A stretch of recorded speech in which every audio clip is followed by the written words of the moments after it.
영감생심. 혹시 이런 경험 있으신가요?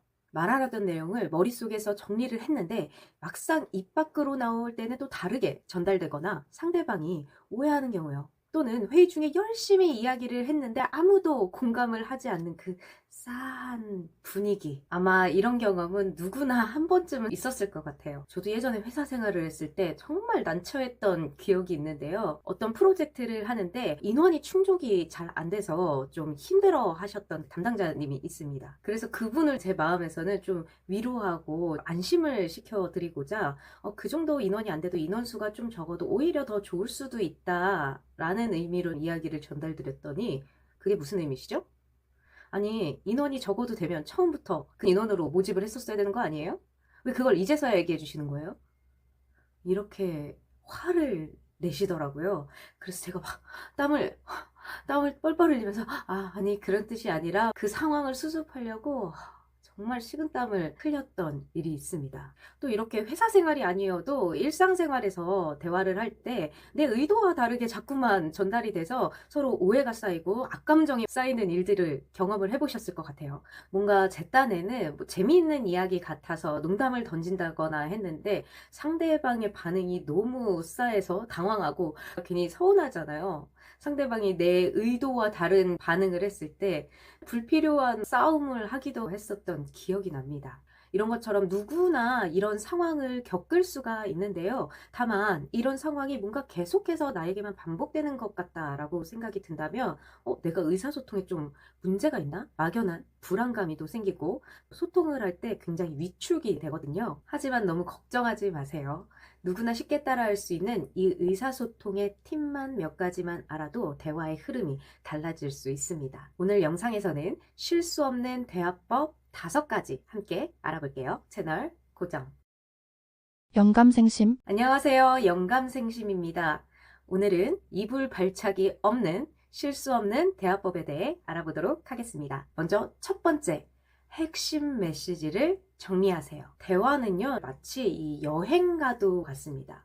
목적지를 정하지 않으면 중간에 가다가 딴 길로 새기가 쉽죠. 대화도 마찬가지입니다. 핵심 메시지를 간결하게 정리하는 연습을 하지 않으면 내가 분명히 라는 목적을 가지고 얘기하다가 중간에 내가 예측하지 못하는 상황들이 발생이 되거나 반응을 보게 된다거나 하면 당황해서 딴 길로 막 새요. 그래서 내가 이 대화에서 전달하고자 하는 핵심 메시지가 무엇인가 스스로 계속 질문을 던지면서 핵심 메시지를 정했다면 이걸 간결하게 전달하는 것이 중요합니다. 불필요한 정보들은 배제를 하고 핵심만 전달하는 것. 우리는 이것을 키스의 원칙이라고 합니다. 예를 들어서 회사에서 어떤 프로젝트의 목표를 설명하는데 이 프로젝트의 목표는 우리 팀이 고객의 니즈를 더 깊이 이해하고 시장에서 경쟁 우위를 확보할 수 있도록 새로운 기술을 도입하고 개선점을 반영하는 것입니다. 너무 좋은 말이긴 하지만 이렇게 귀에 쏙 들어오지는 않죠. 자, 여기에 키스의 원칙을 한번 적용해 볼까요? 이 프로젝트의 목표는 고객의 니즈를 이해하고 경쟁력을 확보하는 것입니다. 너무 불친절한 것 같다고요? 상대방이 전혀 이해를 하지 못할 것 같다고요? 이런 생각에서부터 불필요한 정보들이 붙게 되는 것입니다. 차라리 이렇게 간결하게 전달을 한 후에 혹시 제 이야기 중에 이해 안 되는 부분이 있으신가요? 혹시 더 설명이 필요한 부분이 있으신가요? 라는 질문을 하는 것이 훨씬 더 낫습니다. 이 내용은 다음 영상에서 좀 더 자세히 다뤄보도록 할게요. 자, 2번째, 상대방의 입장을 고려하며 이야기하는 겁니다. 너무나 당연한 얘기라고요? 그런데 생각보다 이게 잘 안 되시는 분들이 많아요. 그래, 고려하는데 어떻게 고려해야 되는데? 대화는 일방향이 아닌 상호작용입니다. 가끔 대화를 하다 보면 나는 전혀 관심 없는 이야기를 계속 일방적으로 쏟아내는 분들이 있어요. 예를 들어서 저는 드라마를 그렇게 잘 보지 않거든요. 솔직히 말씀드리면 약간 도파민 중독이 제가 되어버려가지고 이렇게 진드거니 앉아가지고 1화부터 뭐 한 16화까지 이렇게 보는 게 요새는 잘 안 되더라고요. 하여튼 그래서 드라마를 좀 잘 안 보게 되는데 이제 어떤 지인을 만났는데 그분이 무슨 드라마를 되게 재밌게 봤나 봐요. 그 드라마가 왜 재밌는지, 왜 봐야 되는지, 그리고 드라마의 내용이 어떻고, 그러니까 어땠고를 막 한참을 얘기하는 거예요. 물론 저를 보게 하려고 했던 것 같아요. 근데 오히려 그걸 이렇게 쭉 듣다 보니까 기가 빨려가지고 별로 재미없을 것 같아. 자, 그래서 너 이 드라마 봤어?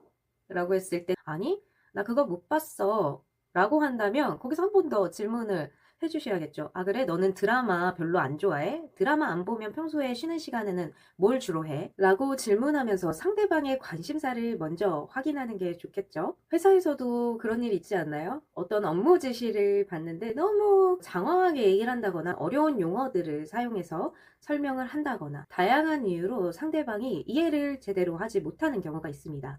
그런데 이 일방향의 소통을 주로 하시는 분들은 상대방이 현재 이 이야기를 이해했는지를 고려하지 않아요. 이럴 땐 그냥 직접적으로 꼭 물어보시는 게 좋습니다. 혹시 제가 이야기한 것 중에 이해가 안 되는 부분이 있으실까요? 아니면 저는 이번 일을 이렇게 처리하는 것으로 좀 생각을 했는데 연재님은 어떻게 생각하시나요? 라는 질문을 통해서 이 대화가 잘 진행이 되고 있는지를 확인을 해주셔야 됩니다.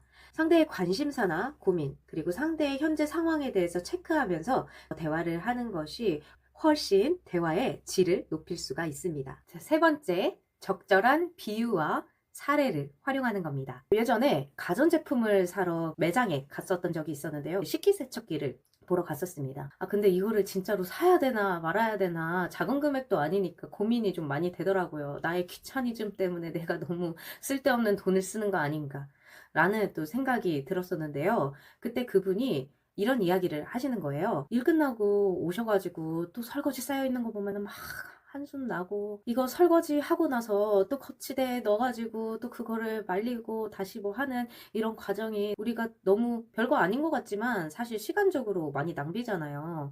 식기세척기에 그냥 설거지 돌려놓고 청소를 하실 수도 있는 거고 아니면 뭐 아이랑 더 시간을 보낼 수도 있는 거고 시간 비용적인 면에서 훨씬 이득이죠.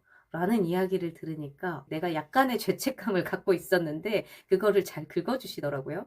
이런 식으로 좀 일상적인 비유로 상대방이 공감 갈 수 있게 이야기를 해주신다면 내 말의 설득력을 더 높일 수가 있겠죠. 자, 네 번째. 침착하게 경청하고 반응하는 것입니다. 우리 대화할 때 경청이 중요하다라는 얘기는 정말 많이 하잖아요. 그런데 막상 경청을 하려니 어떻게 해야 내가 경청을 잘하고 있는 걸 상대방에게 어필할 것인가가 대단히 헷갈릴 때가 있어요. 경청은 이 두 가지만 기억을 해주시면 됩니다. 먼저 첫 번째, 비언어적인 반응. 두 번째, 재확인입니다. 이야기를 할 때 그런 분들 있어요. 상대방을 쳐다보지 않고 허공을 이렇게 본다거나 아니면은 요즘 핸드폰 뗄래야 뗄 수 없잖아요. 계속 핸드폰 보고 있으면서 듣는다던가. 그러면은 얘기하는 사람 입장에서 어때요? 아, 이 사람이 지금 내 얘기 잘 듣고 있나? 지금 내 얘기가 지루한가?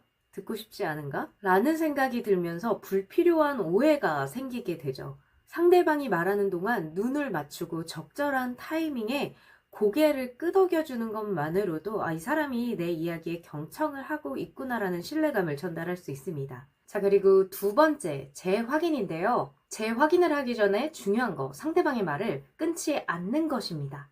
상대방의 말을 끝까지 듣지 않고 내가 이해를 했다고 말할 수 있을까요? 그런데 간혹 성격 급하신 분들 보면 아, 지금 몇 마디만 들어도 너 지금 또 무슨 얘기할지 알 것 같아. 그래서 내 생각에는 하면서 너무 성급하게 조언이나 생각을 이야기하시는 겁니다. 그럼 이야기를 하던 사람 입장에서는 내 말을 끊었다는 것에 더 초점이 맞춰져서 기분 상하는 대화로 이어질 수가 있겠죠. 그래서 상대방이 이야기를 다 끝나고 났을 때 근데 내가 아까 이야기를 듣다 보니까 너가 이런 말을 하던데 라고 재확인을 해주시고 이 얘기에 대해서는 나는 좀 이런 생각이야 라는 말을 덧붙여 주신다면은 상대방이 어떤 오해나 반감 없이 내 이야기를 더 집중해서 들어줄 수 있겠죠. 자, 다섯 번째.